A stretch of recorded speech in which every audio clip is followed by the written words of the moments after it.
A'udzu billahi minasyaitonir rajim. Bismillahirrahmanirrahim.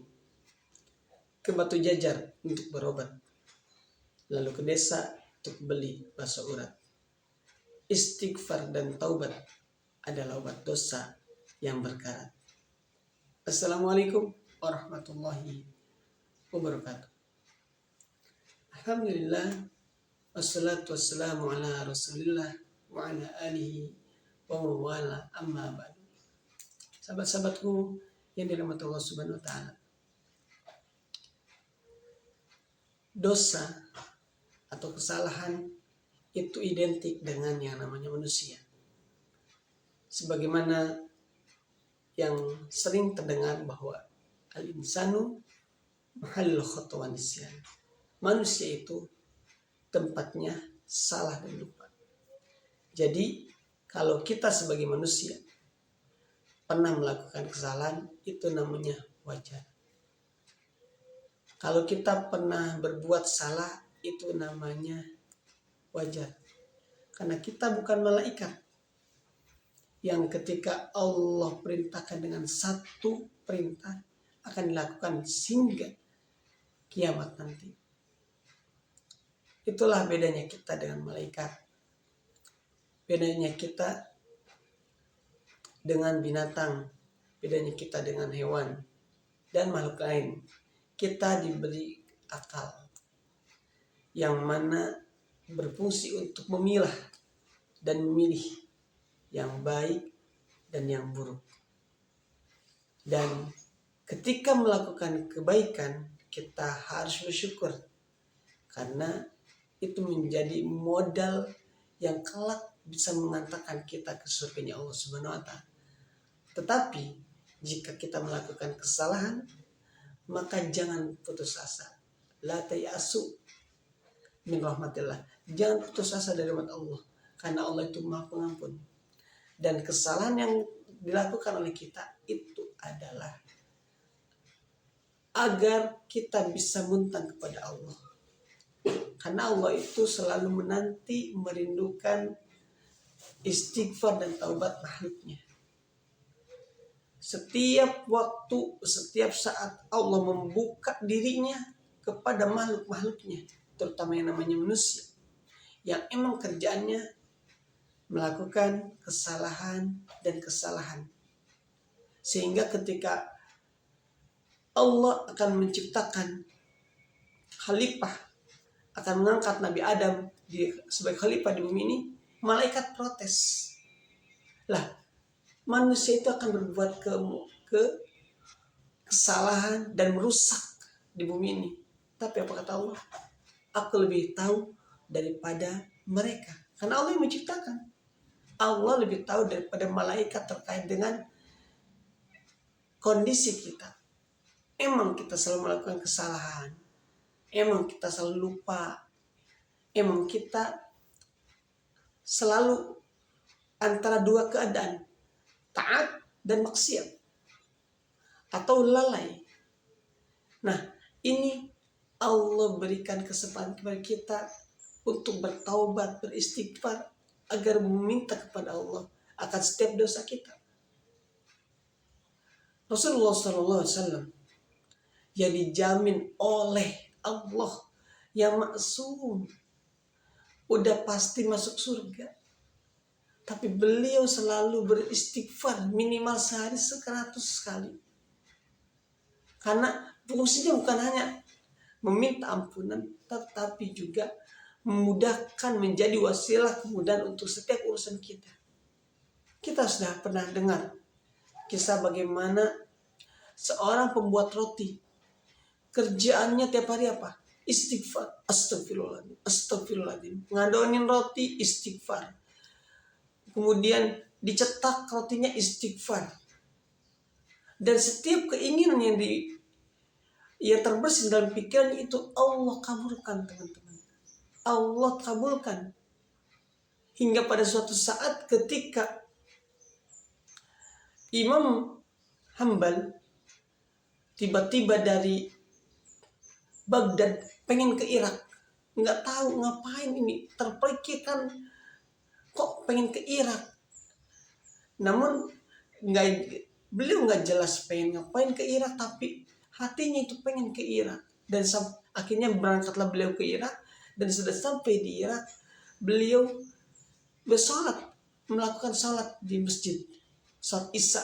Setelah sholat isya beliau akhirnya pengen istirahat, tapi apa, sama marbot kagak boleh,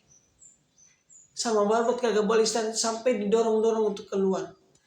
Ketika sudah di luar, sudah dikunci pintu masjidnya, beliau pengen rebahan di selasar masjid, karena beliau adalah pendatang musafir. Itu juga masih dilarang sama marbot, hingga akhirnya didorong-dorong sampai ke jalan. Ternyata di sanalah pertemuan antara tukang roti yang ada di seberang dekat masjid, melihat bagaimana orang ini didorong-dorong, akhirnya ditawarkan, wahai Syekh, karena sebuah nyebutan Syekh ini ada dua hal. Pertama, Syekh itu bisa disebut orang yang alim, yang kedua adalah orang tua. Ini tukang roti ngelihat ini orang tua, makanya panggilnya Syekh. Tidak tahu kalau ini adalah seorang Imam Hambali, yang mazhabnya salah satu imam mazhab yang pada saat itu sangat terkenal orangnya. Cuman beda dengan kayak kita. Kalau hari ini kita bisa lihat YouTube, kemudian bisa lihat TV, jadi sangat terkenal, orang yang terkenal, tahu wajahnya. Dulu kan kagak. Makanya ketika orang tua ini didorong-dorong, tukang roti ini nawarin, Syekh, yuk boleh nginep di tempat saya. Petak rumahnya, tempat beliau bikin adonan itu. Dan ketika akhirnya Imam Hambal ini masuk ke tempat tukang roti ini, tukang roti ini kagak ngobrol kayak kita kayak ketemu teman lama, enggak. Beliau tuh ngadonin, bikin roti, dan beliau yang selalu istighfar sampai Imam Hambal ini beliau takjub, dan beliau tidak akan berbicara dengan Imam Hambal jika beliau tidak menanya. Maka Imam Hambal ini bertanya, wahai Tuan, saya perhatikan engkau melafazkan istighfar selalu setiap engkau melakukan ini. Sudah berapa lama engkau lakukan itu? Kata tukang roti, apa? 30 tahun. Selama itu beliau beristighfar. Lalu kata Imam Hambal, apa yang kau dapatkan dari istighfarmu itu? Saya mendapatkan apa yang selalu saya inginkan. Cuma ada satu yang belum terkabul dari semua yang aku inginkan. Imam Hambal bertanya, apakah itu? Kepo ceritanya. Kalau zaman kita kepo, pengen tahu apa sih?